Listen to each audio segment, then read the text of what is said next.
World's biggest astrology community in Tamil. Online Astro TV, வாழ்வின் வெளிச்சம்.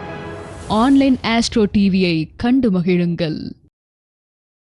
சஸ்டிக் சஸ்திரா ஜோதிட ஆராய்ச்சி பயிற்சி மையத்தின் மாணவர்கள் மற்றும் ஆன்லைன் ஆஸ்ட்ரோ டிவி நேயர்கள் அனைவருக்கும் வல்லரசு தினேஷ் ராஜாவுடைய அன்பான வணக்கங்கள்.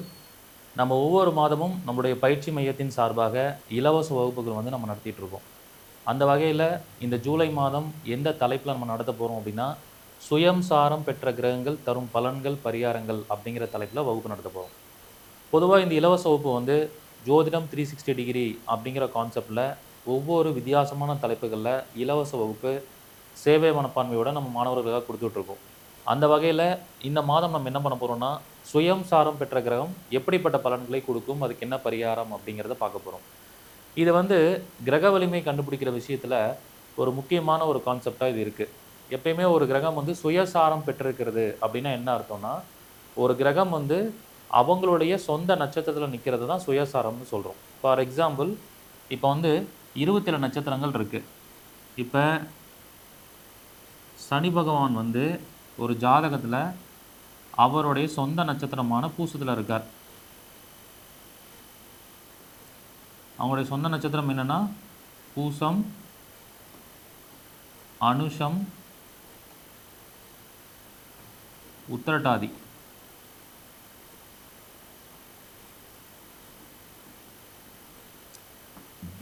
இப்போ ஒவ்வொரு கிரகங்களுக்கும் 3 நட்சத்திரங்கள் இருக்குது. 9 கிரகங்களுக்கு டோட்டலாக 27 நட்சத்திரங்கள் இருக்குது.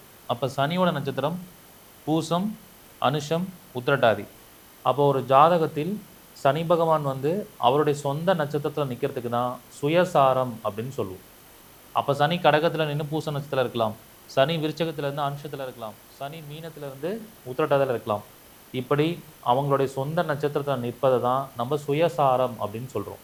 இந்த மாதிரி நிற்கிறதுனால அந்த கிரகத்துக்கு என்ன பலம் கிடைக்கும் அப்படின்னு பார்த்தீங்கன்னா,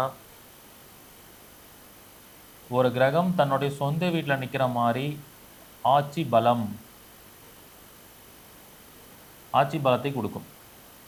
அப்போ ஒரு கிரகம் ஒரு சொந்த நட்சத்திரத்தில் நிற்கிறனால ஆட்சி பலத்தை ஏற்படுத்தும் அப்படின்னு நம்ம சொல்லலாம்.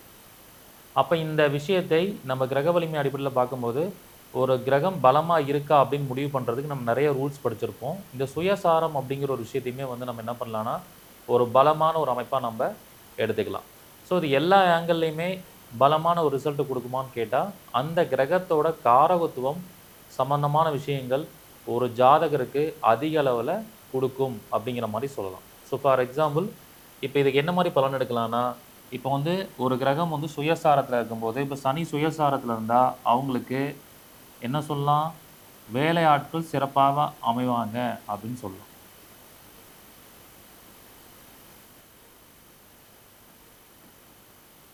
அதுக்கப்புறம் ஆயுள் பலம் உண்டு அப்படின்னு சொல்லலாம்.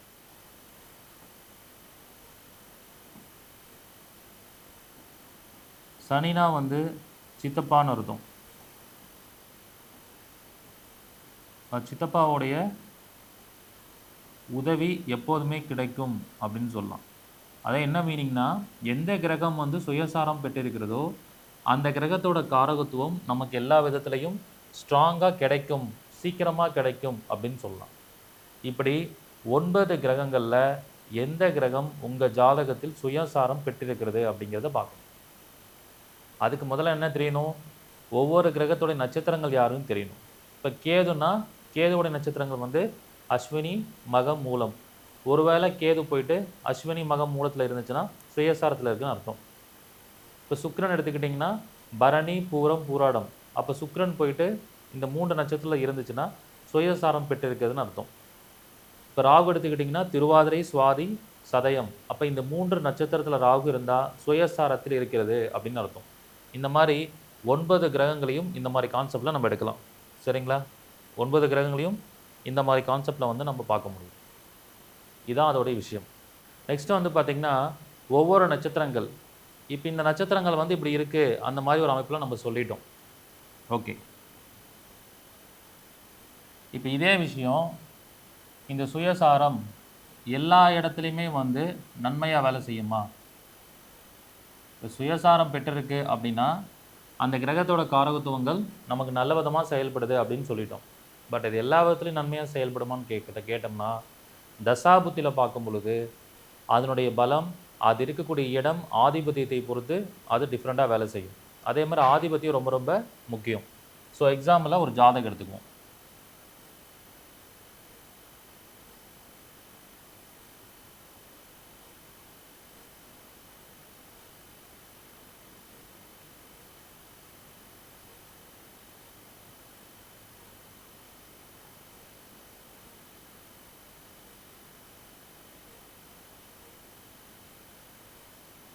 எக்ஸாம்பிளாக ஒருத்தர் வந்து தனுஷ் லக்னத்தில் பிறந்திருக்கார். ஸோ அவருக்கு வந்து சுக்கிரன் இந்த இடத்துல பரணி நட்சத்திரத்தில் இருக்கார். அப்போ என்ன சொல்லலாம்? சுக்கிரன் வந்து தன்னுடைய சொந்த நட்சத்திரமான பரணியில் இருக்குது. அப்போ சுயசாரம் பெற்றிருக்கிறதுன்னு எடுத்துக்கிட்டோம். அப்போ சுக்கிரனுடைய காரகத்துவங்கள் இந்த ஜாதகருக்கு அதிக அளவில் கிடைக்கும், சீக்கிரமாக கிடைக்கும், நல்ல முறையில் கிடைக்கும்னு நம்ம சொல்கிறோம்.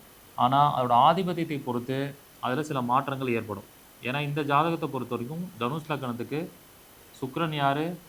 6-11 கூடியவன். அப்போ சுயசாரம் அடையும் போது சுக்கிரன் வந்து ஆட்சி பலத்தை அடையுதுன்னு சொல்லியிருக்கோம். அப்போ என்ன ஆகும்னா 6ஆம் பாவ காரகத்துவமான கடன், நோய், வழக்கு, அதுக்கப்புறம் உத்தியோகமும் நல்ல விதமாக கொடுத்துரும். கூடவே கடனையும் கொடுக்கும், நோயும் கொடுக்கும், வழக்கும் கொடுக்கும். இதுதான் அதில் இருக்கிற விஷயம். அப்போ சுயசாரம் பெற்ற கிரகம் வந்து எல்லா விதத்தில் நன்மை செய்யும் நம்ம எடுத்துக்கிட்டாலும் இந்த 6ஆம் அதிபதி, 8ஆம் அதிபதி, 12ஆம் அதிபதி, இந்த ஆதிபத்தியம் வாங்கின கிரகங்கள் சுயசாரம் பெறும் பொழுது அந்த பாவத்தோட நெகட்டிவான விஷயங்களையும் அதிக அளவில் கொடுத்துரும். அப்போ இந்த மாதிரி சில இடங்களில் சுயசாரம் அப்படிங்கிறது நெகட்டிவான விஷயங்களையும் செய்யும். அதையும் நம்ம கவனிக்கணும். அப்போ இதுக்கு என்ன பண்ணணும்னா அதுக்கேற்ற மாதிரி நம்ம பரிகாரங்கள் பண்ணிக்கணும். ஸோ பரிகாரம்னா என்ன சொல்லலாம்? இப்போ ஒரு ஜாதகத்தில் தனுஷ் லக்னக்காரங்களுக்கு 6ஆம் அதிபதி சுயசாரம் பெற்று இருந்தால் இப்போ இதுக்கு என்ன பரிகாரம்? அப்போ என்ன பண்ணணும்? கம்பல்சரி இஎம்ஐ கட்டுற மாதிரி ஒரு கடன் வாங்கிக்கோங்க. அப்படி இருந்துட்டால் பிரச்சனை இல்லை. இது இருந்துச்சுன்னா இந்த நோயோ வழக்கோ பெரிய லெவலில் ஒருத்தங்களை பாதிக்காது. இப்போ சுயசாரம் அப்படிங்கிறது ஆட்சி பலத்தை கொடுக்கறது தான். ஆனால் அது வந்து ஆதிபத்திய ரீதியாக பார்க்கணும். 6, 8, 12 ஆதிபத்தியமாக இருந்தால் அது கொஞ்சம் ரிஸ்க் ஃபேக்டரில் நிறைய பிரச்சனைகளையும் கொடுத்துரும். இந்த மாதிரி நம்ம அந்த கான்செப்டை எடுத்துக்கணும். சரி, இன்னொரு எக்ஸாம்பிள் பார்க்கலாம். இன்னொரு எக்ஸாம்பிள் வந்து ஒருத்தர் கன்னி லக்னத்தில் பிறந்திருக்காங்க. கன்னி லக்னத்திற்கு 8ஆம் அதிபதி செவ்வாய். அந்த செவ்வாய் வந்து லக்னத்திலே இருக்கார். லக்னத்தில் சித்திரை நட்சத்திரம் வாங்கியிருக்கு. அப்போ இங்கே என்ன நடக்கும்? செவ்வாய் வந்து கன்னி லக்னக்காரங்களுக்கு சுயசாரம் வாங்கிருச்சு. ஆனால் செவ்வாயோடைய நட்சத்திரங்கள் என்னென்னா 3, 8 கூடியவன். செவ்வாயோடைய நட்சத்திரம் வந்து சித்திரை நட்சத்திரம் உட்காந்துருச்சு. கன்னி லக்னத்துக்கு செவ்வாய் யார்? 3, 8 ஆதிபத்தியம் வாங்குது.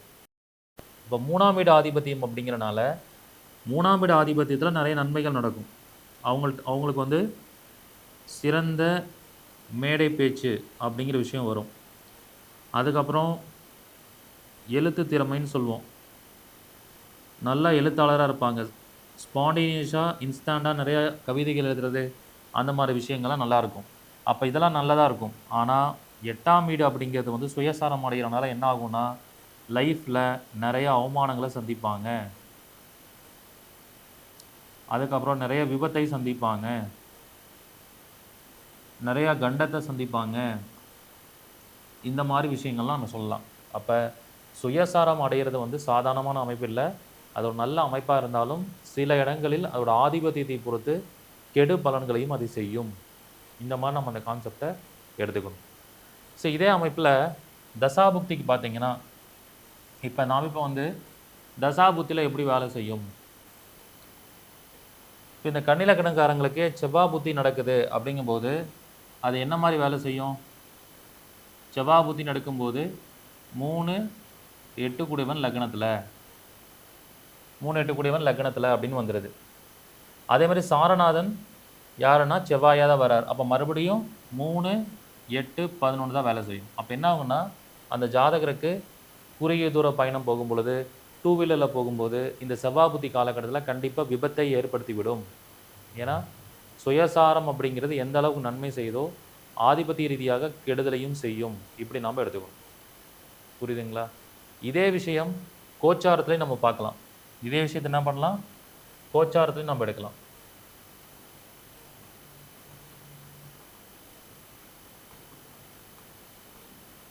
கோச்சாரத்தில் எப்படி பார்க்கலான்னா, இப்போ வந்து கோச்சார ரீதியாக பார்க்கும் பொழுது ராகு வந்து எங்கே போயிட்டுருக்கார்?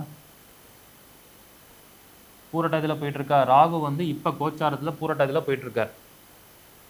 இதே ராகு ஒவ்வொரு பாதத்தையும் கடக்கிறதுக்கு 2 மாதம் எடுத்துக்குவார்.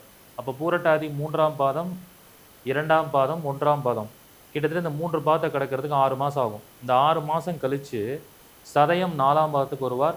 அதுக்கப்புறம் சதயம் 3ஆம் பாதத்துக்கு போவார். அப்போ அதனோட சுயசாரமான ராகு தன்னுடைய சுயசாரத்தில் செல்லும் பொழுது ராகு என்ன பண்ணுவார்னா சுயசாரத்தில் போவார். அப்படி சுயசாரத்தில் போகும்போது என்ன ஆகும் அப்படின்னா, ராகுவுக்கு ஒரு ஆட்சி பலம் கிடைச்ச மாதிரி ஆகிடும். ராகுவுக்கு சொந்த வீடு கிடையாது. இருந்தாலும் ஒரு கிரகம் சொந்த வீட்டில் இருந்தால் என்ன மாதிரி பலமாக செயல்படுமோ அந்த மாதிரி அது பவர்ஃபுல்லாக செயல்படும். அப்போ ராகு அந்த இடத்துல நன்மைகளை செய்யக்கூடிய அமைப்பாக இருந்தாலும் சரி, கெடுதல் செய்யக்கூடிய அமைப்பாக இருந்தாலும் அதை இரட்டிப்பாக செய்யக்கூடிய தன்மையை பெற்றுவிடும். அப்படி பார்க்கும்போது ராகு சதயத்தில் வரும்போது அதற்கான பலத்தோடு அவங்க வேலை செய்வாங்க. இப்படி நாம் எடுக்கணும்.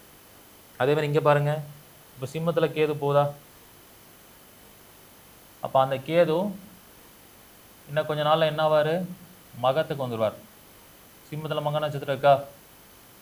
அப்போ மக நட்சத்திரத்துக்கு வரும்போது தன்னுடைய சுயசாரத்தில் கேது போவாங்க. அப்போ அவங்க வந்து பலம் பொருந்தி அவங்களுடைய காரகத்துவத்தை மிக அதிக அளவில் இங்கே கொடுப்பாங்க. அப்போ உலகளாவிய அளவில் பார்க்கும் பொழுது கேதுங்கிறது ஒரு ஆன்மீக கிரகம். மக நட்சத்திரத்தில் போகும்போது ஆன்மீக ரீதியான நிறையா புது அப்டேட்ஸ், புதிய பரிணாமங்கள், அந்த மாதிரி விஷயங்கள்லாம் இந்த பிரபஞ்சத்தில் நடக்கும். அவங்கவுங்க தனிப்பட்ட ஜாதகத்தில் பார்த்தா எந்த லக்னத்தில் பிறந்திருக்காங்களோ அந்த லக்னத்துக்கு எந்த வீட்டில் கேது போகுதோ அதை பொறுத்து அங்கே பலன் கொடுக்கும். இப்படி நாம் எடுத்துக்கலாம். அப்போ ஒரு சுயசாரம் ஜனன ஜாதகத்தில் ராசி கட்டத்தில் எப்படி செயல்படும், அதுக்கப்புறம் தசாபுத்தியில் எப்படி செயல்படும், கோச்சாரத்தில் எப்படி செயல்படுங்கிறத இந்த இலவச வகுப்பில் நான் உங்களுக்கு சொல்லிக் கொடுக்க போகிறேன். சரிங்களா? இது முழுமையாக இலவச வகுப்பு தான். இதில் நம்மகிட்ட படித்த பழைய மாணவர்கள், இந்த வீடியோவை பார்த்துட்டு இருக்கக்கூடிய புதிய மாணவர்கள், சாதாரண பொதுமக்கள் யார் வேணாலும் கலந்துக்கலாம். எந்த கண்டிஷனுமே கிடையாது. இந்த வீடியோ பார்த்த உடனே நீங்கள் என்ன பண்ணணும்? உங்களுடைய நம்பர்லேருந்து வாட்ஸ்அப்பில் ஒரு மெசேஜ் பண்ணி நீங்கள் முன்பதிவு பண்ணிக்கணும். இந்த கிளாஸ் வந்து 5ஆம் தேதி ஜூலை மாதம் முதல் சனிக்கிழமை அன்னைக்கு நடக்குது. 5/7/2025 நடக்குது. 3 மணி நேர வகுப்பு 10 AM 1 PM வரைக்கும் நடக்கும். சரிங்களா? இது ஒரு ஆன்லைன் ஜூம் கிளாஸ். ஸோ யாருக்கெல்லாம் இன்ட்ரெஸ்ட் இருக்கோ இந்த வீடியோ பார்க்குறவங்க உங்கள் வாட்ஸ்அப்லேருந்து கீழே இருக்கிற நம்பருக்கு ஒரு மெசேஜ் பண்ணி இலவச வகுப்போட லிங்க் வேணும்னு மெசேஜ் பண்ணுங்கள். அந்த லிங்க் கொடுத்துருவோம். நீங்கள் கரெக்டாக அந்த 5ஆம் தேதி காலையில் 10 மணிக்கு வந்தீங்கன்னா கிளாஸ் ஸ்டார்ட் பண்ணிவிடுவோம். இதுக்கு ரெக்கார்டிங் வீடியோ கிடையாது. ஜஸ்ட்டு கிளாஸ் வரவங்க தான் இதை தெரிஞ்சுக்கிட்டு ஹிண்ட்ஸ் எடுக்க முடியும். அப்போ ஜோதிடமே முழுமையாக தெரியாதவங்க கூட அடிப்படையாக உங்களுக்கு தெரிய வேண்டியது என்னென்னா, உங்கள் ஜாதகத்தில் ஒவ்வொரு கிரகமும் என்ன சாரத்தில் நிற்கிறது அப்படிங்கிறத மட்டும் தெரிஞ்சுக்கிட்டிங்கன்னா போதும். மற்றதெல்லாம் நான் அடிப்படையாக அந்த கிளாஸில் விளக்கமாக சொல்லிக் கொடுப்பேன். மிக அழகாக நீங்கள் அதை தெரிஞ்சுக்கலாம். ஸோ இந்த மாதிரி நிறைய இலவச வகுப்புகள் கொடுத்துட்ருக்கோம். கிட்டத்தட்ட 3 வருஷமாக இந்த இலவச வகுப்பு பண்ணிகிட்ருக்கோம். இதை வந்து என்னென்னா, நீங்கள் அந்த கிளாஸை கவனிச்சுட்டு அதுக்கப்புறம் ஒரு 1 வீக் 10 டேஸ் கழித்து இந்த ஃப்ரீ கிளாஸை நான் யூடியூப்பில் டெலிகாஸ்ட் பண்ணுவேன். அப்போ அந்த வீடியோவை நீங்கள் பத்திரமா சேவ் பண்ணி வச்சுக்கிட்டு திரும்ப ரீகலெக்ட் பண்ணிக்கலாம். சரிங்களா?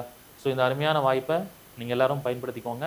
ஆன்லைன் இன்ஸ்டிடியூட்டோடு இணைந்து நம்முடைய சஸ்டெக் சாஸ்திரா ஜோதிட ஆராய்ச்சி பயிற்சி மையத்தின் மூலமாக இந்த இலவச வகுப்பு கொடுக்க போகிறோம். தவறாமல் அனைவரும் 5ஆம் தேதி கலந்து கொள்ளவும். நன்றி, வணக்கம், வாழ்க வளமுடன்.